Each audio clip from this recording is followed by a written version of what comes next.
নমস্কার বন্ধুরা, সবাইকে স্বাগত আমার নতুন একটি ভিডিওতে। এই ভিডিওতে আমি তোমাদের ক্লাস 12-এর যে বাংলা বইটা রয়েছে, এই বাংলা বইয়ের তোমাদের প্রি বোর্ড পরীক্ষায় তোমাদের কি কি পড়তে হবে, মানে তোমাদের কবিতা রয়েছে তোমাদের 5টা এবং গল্প রয়েছে তোমাদের 4টা।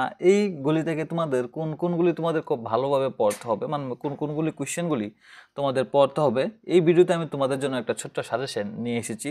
তোমরা অবশ্যই ভিডিওটা খুব ভালোভাবে দেখবে, কারণ ভিডিওটা খুব ইম্পর্টেন্ট হতে চলেছে তোমাদের জন্য, কারণ তোমাদের পরীক্ষা মাত্র একদিন গ্যাপে পরশু দিন। ঠিক আছে, তোমরা অবশ্যই ভিডিওটা খুব দেখবে। যদি চ্যানেল নতুন হয়ে থাকো চ্যানেলটাকে অবশ্যই সাবস্ক্রাইব করে নিও, ভিডিওটাকে অবশ্যই লাইক দিয়ে দিও এবং বন্ধু বান্ধবীদের সাথে অবশ্যই চ্যানেলটাকে শেয়ার করে দিও, যাতে তাদেরও হেল্প হতে পারে। মনে রাখবে, এডুকেশন জিনিস বা শিক্ষাগত জিনিস শেয়ার করা খুবই আনন্দদায়ক। ঠিক আছে, তো চলো দেরি না করে আমরা শুরু করি। তোমাদের এখানে থাকছে তোমাদের প্রথম দুইটা কবিতা, একটা হচ্ছে তোমাদের সবুজের অভিযান এবং কালবৈশাখী।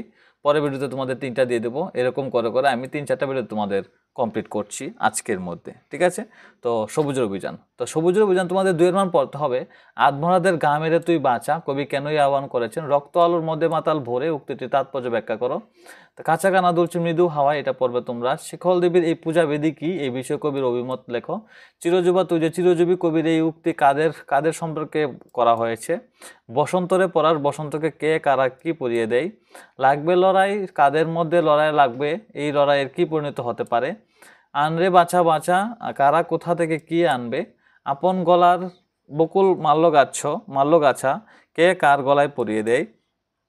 তুই আইরে দুয়ার বেদি, তুই কে, তোকে দেওয়ার ভেদ করে আসতে হবে কেন।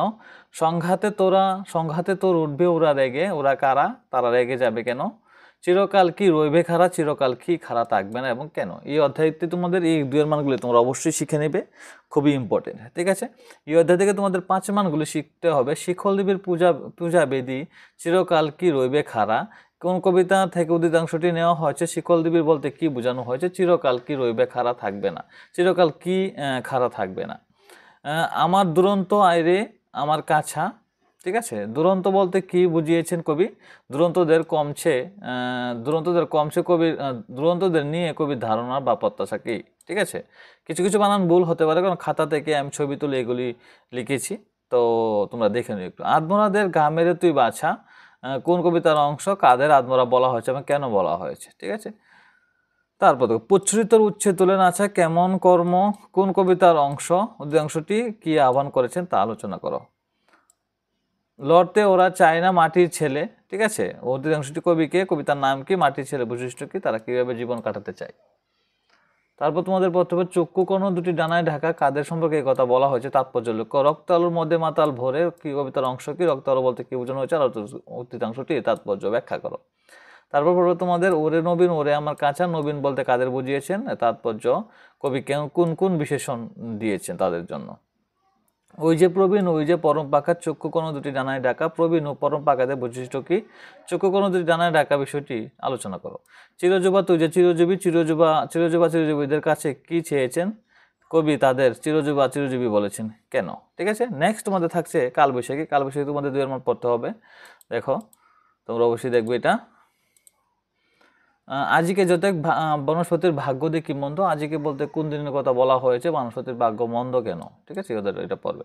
শুনি টঙ্কার তাহার পিনাকে, টঙ্কারও পিনাক কি। দুলিয়া উঠিল জটাবার, কার জটাবার দুলে উঠল, সেই সঙ্গে তা আর কি কি হলো।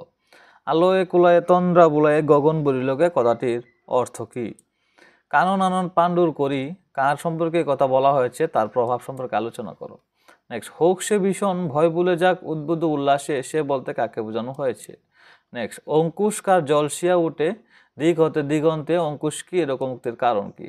ওরই মাঝে আছে কালপুরুষের সুগভীর পরামর্শ, এরই মাঝে বলতে কবি কি বুঝিয়েছেন, কালপুরুষের সুগভীর পরামর্শ বলতে কি বুঝিয়েছেন। চমকে উঠি তবু জয় জয় তার সেই শুভকীর্তির, কে কি কারণে চমকে ওঠেন, কবি কেন তার শুভকীর্তির জয় গান গেয়েছেন।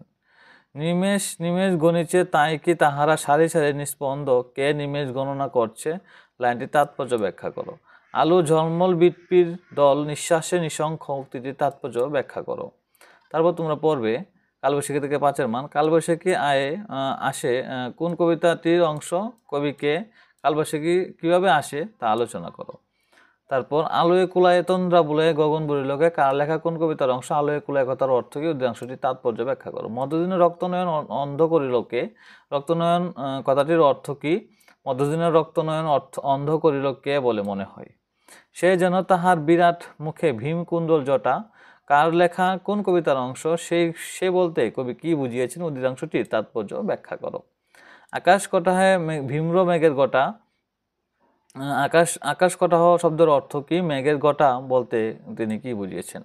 অঙ্কুশ করে জলসিয়ে উঠে দিগতে দিগন্তে কার লেখা কোন কবিতার অংশ? অঙ্কুশ কি? অঙ্কুশ জলসানোর মাধ্যমে কবি কোন রূপটি গড়ে তুলেছেন?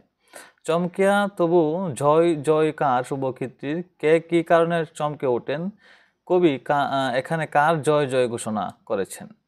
চিতাভস্ম দিয়ে জুড়াইয়া জ্বালাপিত্তির তুন অঙ্কুরে সঞ্চারী রস মধুবরী বুকে মৃত্যুর কার লেখা কোন কবিতার অংশ? উদ্দীর্ঘটির মর্মার্থ ব্যাখ্যা করো। মরুদ পাথরে বারুদের গ্লান এক্ষুনি বেকুলি তুলিয়াছে প্রাণ। মরুদ পাথর বলতে কি বুঝো? সেখানে বারুদের গ্রান বেকুলিত প্রাণ হওয়ার কারণ কি? ঠিক আছে, এই কোশ্চেনগুলি তোমরা পড়বে। নেক্সট ভিডিওতে তোমার থাকছে নারী থেকে, এবং এর পরের অধ্যায় থেকে তোমরা অবশ্যই ভিডিওটা খুব ভালোভাবে দেখবে, অবশ্যই লাইক দিয়ে দিও।